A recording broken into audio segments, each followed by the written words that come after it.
ইসানীয় বিপ্লব নতুন রাজনীতি নিয়ে এসেছে। রাজনীতি আর রাজনৈতিক দল, রাজনীতি পৃথিবীতে কেবল 2-3টাই আছে। সেখানে নতুন রাজনীতি এসেছে। বিগত যে গোষ্ঠীবাদী রাজনীতি, একক গোষ্ঠীর স্বৈর রাজনীতি, একক ধর্মের নামে যে স্বৈর রাজনীতি, একক জাতীয়তাবাদে যে স্বৈর রাজনীতি, সেখান থেকে দুনিয়ার সব মানুষের আত্মার জীবনের অধিকার, স্বাধীনতার, অর্থনীতির মুক্তির জন্য এটা মানবতার রাষ্ট্র, মানবতার দুনিয়ার লক্ষ্যে ইনসানিয়ত বিপ্লবের উদয়। তো বর্তমান যে রাজনীতি আছে ইনসানিয়ত বিপ্লব, সেটাকে আসলে রাজনীতি হিসেবে স্বীকার করে না। এটাকে ইনসানিয়ত জীবন বিরোধী, মানবতা বিরোধী অপরাধ, দস্যুনীতি মনে করে। এটা মনে করাটা প্রমাণিতভাবেই তুলে ধরে। অপরদিকে বর্তমান যে রাজনৈতিক দলগুলো দাবি করা হয় ইনসানিয়ত বিপ্লব যে জীবন মানবতার প্রাকৃতিক সংজ্ঞার ভিত্তিতে, এগুলোকে রাজনৈতিক দল হিসাবে মনে করে না। কারণ হচ্ছে, যেহেতু ইনসানিয়ত বিপ্লব সব মানুষের জীবন ভিত্তিক, সব মানুষের জীবনে বিশ্বাস করে যে দয়াময় আল্লাহ এবং তার রাসূল সাল্লাল্লাহু আলাইহি ওয়াসাল্লাম প্রদত্তভাবে রাষ্ট্রের মালিক সব মানুষ। প্রত্যেক মানুষের তার জীবনের নিজস্ব আত্মমালিকানা, অর্থাৎ যার যার বিশ্বাস আদর্শ নিয়ে চলার অধিকার, এবং রাষ্ট্রীয় সম্পদের সবার সমান অধিকার আল্লাহ রাসূল সাল্লাল্লাহু আলাইহি ওয়াসাল্লাম প্রদত্তভাবে আছে।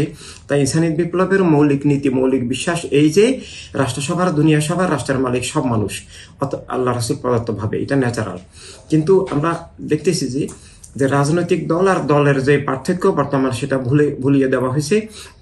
তাই রাজনৈতিক দল হিসাবে দাবি করতে হলে, রাজনৈতিক দল হিসাবে গণ্য হতে হলে, রাজনীতির সংজ্ঞার ভিত্তিতে রাজনৈতিক দলের যে সংজ্ঞা হওয়া উচিত সেটা হচ্ছে যে সব মানুষের অধিকার স্বীকার করা, অর্থাৎ রাষ্ট্রকে এক গোষ্ঠীর করা নয়। তাই এক গোষ্ঠীবাদী দল হইতে পারে কোনো ধর্মের নামে, মতবাদের নামে, কোনো পেশার নামে, কোনো বিভিন্ন অ্যাঙ্গেল থেকে যারা ইচ্ছা তাই সেটা তাদের মানবাধিকার, তাদের মতবাদ প্রকাশের জন্য, বা তাদের কোনো সমস্যার সংকট দূর করার জন্য, বা তাদের কোনো ভালো স্বার্থ, লক্ষ্য, উদ্দেশ্য হাসিলের জন্য যে কোনো মতপথের মানুষ, যে কোনো ধর্মের মানুষ সংঘবদ্ধ, ঐক্যবদ্ধ, সংগঠিত হতে পারেন।